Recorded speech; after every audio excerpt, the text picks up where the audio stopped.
today we are starting off with the next chapter, that is string manipulation. तो string क्या होती है? String is again a sequence of characters और जिसमें हम हर एक कैरेक्टर को उसकी एक सिंगल इंडेक्स असाइन कर सकते हैं. अब हम एक स्ट्रिंग डिक्लेयर कैसे करते हैं? स्ट्रिंग हम डिक्लेयर करते हैं या तो हम सिंगल कोट्स में डिक्लेयर करते हैं या तो हम डबल कोट्स का यूज़ करते हैं. अब स्ट्रिंग्स हम कैसे डिक्लेयर करते हैं? कुछ इस तरीके से कि अगर आपको कोई स्ट्रिंग डिक्लेयर करनी है तो आप इस तरीके से लिख सकते हैं कंप्यूटर साइंस. ठीक. और जो बीच में स्पेसेस है वो भी स्ट्रिंग का एक कैरेक्टर की तरह ही काउंट होती हैं. तो अगर अब हम देखते हैं कि इसमें इंडेक्सिंग हमें करनी होगी तो कैसे करेंगे? 0 1 2 3 4 5 6 7 स्पेस पे 8th इंडेक्सिंग आएगी, फिर 9 10 11 12 13 14 15. इस तरीके से हमारे इसमें इंडेक्सिंग होती है. अगर हमें एम्प्टी स्ट्रिंग डिक्लेयर करनी होगी तो हम इसमें कुछ भी स्पेस भी नहीं रखेंगे, कोई कैरेक्टर भी नहीं रखेंगे, क्योंकि इस स्ट्रिंग्स में स्पेस को भी एक कैरेक्टर समझा जाता है. तो अगर हमें एम्प्टी स्ट्रिंग डिक्लेयर करनी है तो हम सिर्फ ऐसे कर देंगे और बीच में कुछ भी नहीं होना चाहिए, जस्ट एक कोट के बाद दूसरा कोट. अब फॉरवर्ड इंडेक्सिंग देखें तो 0 से लेकर स्टार्ट होती है लेंथ -1 तक और बैकवर्ड इंडेक्सिंग -1 से स्टार्ट होती है माइनस लेंथ तक. तो अगर हम सेम स्ट्रिंग देखें, अगर इसमें हमें बैकवर्ड इंडेक्सिंग करनी होगी तो यहाँ से -1 -2 -3 -4 ऐसे करते करते इंडेक्सिंग होगी. ठीक है. Next, strings are immutable data types, मतलब कि हम उसके इंडिविजुअल एलिमेंट्स को चेंज नहीं कर सकते. नेक्स्ट है ट्रैवर्सिंग. ट्रैवर्सिंग का क्या मतलब होता है कि हम उसके एक एक इंडिविजुअल कैरेक्टर को कैसे एक्सेस कर सकते हैं. ठीक है. तो अगर आपको कोई प्रोग्राम करना है तो उसमें ट्रैवर्सिंग काम आती है और वो हम कैसे करते हैं वो हम आगे पढ़ेंगे. स्ट्रिंग ऑपरेटर्स के बारे में पढ़ने वाले हैं. सबसे पहले बात करते हैं कॉन्कैटिनेशन यानी कि एडिशन. दो स्ट्रिंग्स को हमें जोड़ना हो या कॉन्कैटिनेट करना हो तो हम कैसे करते हैं? पहली स्ट्रिंग प्लस साइन का यूज़ करके दूसरी स्ट्रिंग में उसे ऐड कर देते हैं, तो जो रिजल्टेंट स्ट्रिंग होती है वो कुछ इस तरीके से आती है जिसके बीच में कोई भी स्पेस नहीं होती है. ठीक है.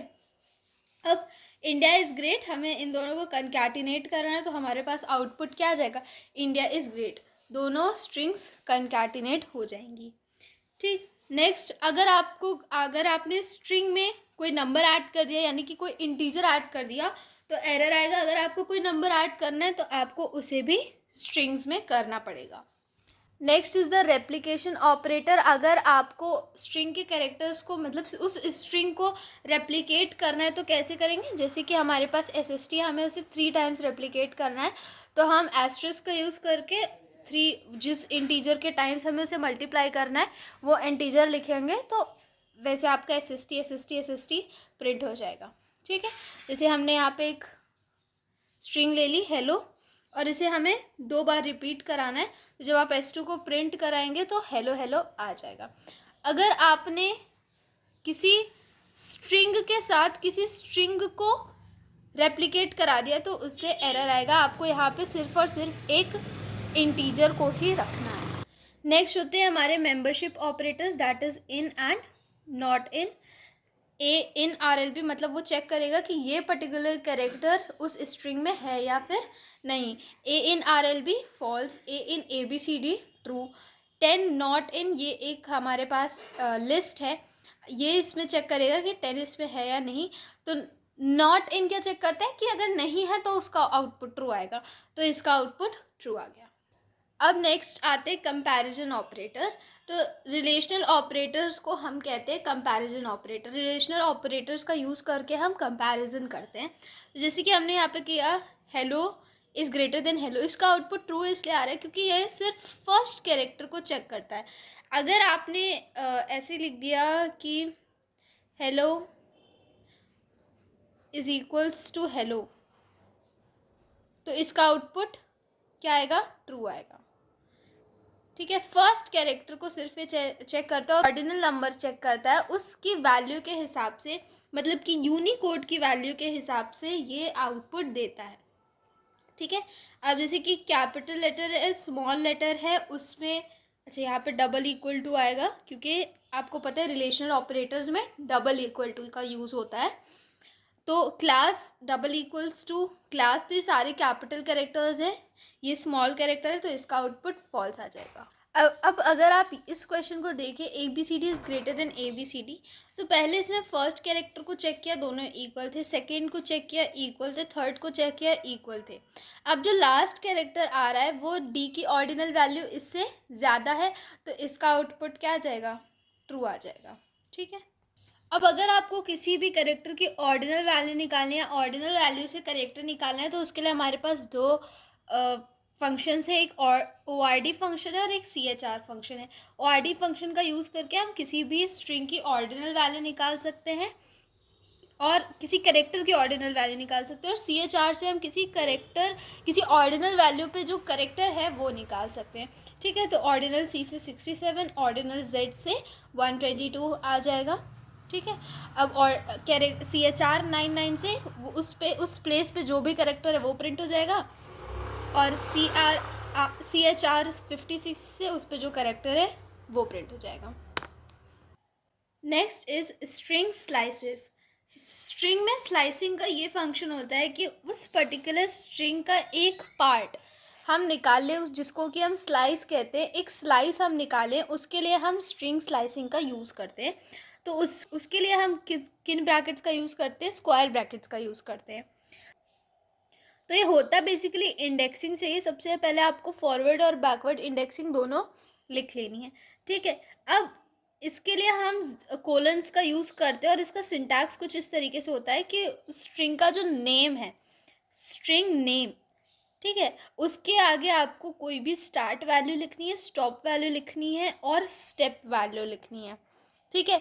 अगर आप स्टार्ट वैल्यू ना लिखे तो बाय डिफ़ॉल्ट 0 होती है, स्टॉप वैल्यू ना लिखे तो वो बाय डिफ़ॉल्ट वो एंड वैल्यू तक चेक करता है, और बाय डिफ़ॉल्ट स्टेप वैल्यू क्या होती है, 1। जब हम क्वेश्चंस करेंगे तो आपको ये ज़्यादा क्लियर होगा। तो सबसे पहले हमारे पास ये S1 स्ट्रिंग थी, दैट इज़ कंप्यूटर।